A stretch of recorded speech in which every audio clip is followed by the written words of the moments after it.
Madame, Monsieur, bonjour, soyez les bienvenus dans le JT de la Revue Fiduciaire. On découvre tout de suite les titres à la une de ce jeudi 11 mai.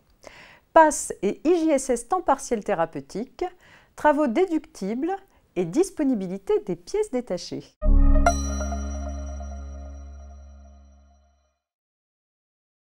Le prélèvement à la source ou PASS de l'impôt sur le revenu s'applique au montant imposable des indemnités journalières de sécurité sociale ou IJSS versées en cas d'arrêt de travail. C'est l'organisme qui verse les IJSS qui doit prélever le montant du PASS.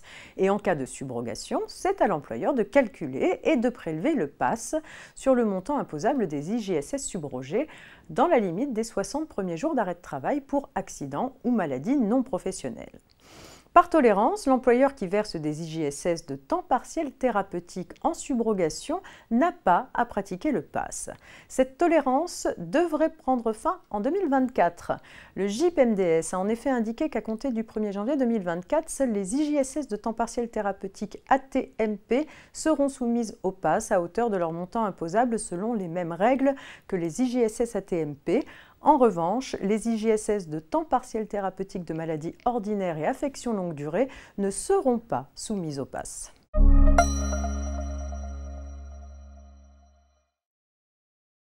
Pour mémoire, le propriétaire d'un monument historique peut sous certaines conditions déduire ses charges foncières de son revenu global lorsque son bien ne génère pas de recettes. Un contribuable ayant acquis en octobre 2013 un ensemble immobilier classé monument historique avait déduit de son revenu global 2013 des travaux de rénovation réalisés sur ce bien. Cette déduction avait été remise en cause par l'administration au motif que le contribuable n'était pas encore propriétaire du bien en 2013 puisque l'acte authentique n'avait été signé qu'en mars 2014. Saisis du litige, les juges ont donné tort au contribuable. En effet, même si les parties entendaient que le contrat soit réellement formé dès la signature du compromis de vente, ce dernier ne pouvant pas faire l'objet de formalités de publicité foncière, il ne pouvait donc pas être opposé à l'administration.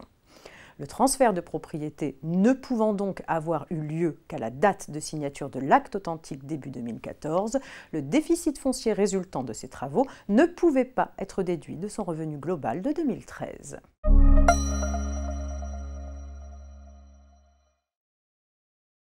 Depuis 2022, les fabricants et importateurs de certains équipements électroménagers, de petits équipements informatiques et de télécommunications, d'écrans et de moniteurs sont tenus d'assurer la disponibilité des pièces détachées de ces produits pendant une certaine durée. Cette obligation relative à la disponibilité des pièces détachées a été étendue aux outils de bricolage et de jardinage motorisés, aux articles de sport et de loisirs, y compris les bicyclettes, bicyclettes à assistance électrique et engins de déplacement personnel motorisés, avec une entrée en vigueur fixée au 1er janvier 2023. Pour permettre l'application de cette nouvelle obligation, un récent décret donne la liste précise des produits concernés et des pièces détachées dont les professionnels doivent assurer la disponibilité. Est également fixée la date à partir de laquelle les pièces détachées doivent être disponibles selon les produits, soit dès la mise sur le marché français de la première unité d'un modèle, soit au plus tard 2 ans après cette mise sur le marché national. Est enfin prévue la durée minimale pendant laquelle les professionnels doivent assurer la disponibilité des pièces, 5, 7 ou 10 ans. Ces dispositions s'appliquent aux modèles de produits dont la première unité est mise sur le marché à partir du 23 avril 2023. C'est tout pour aujourd'hui. Très bonne journée et à demain vendredi pour un dernier JT avant le week-end.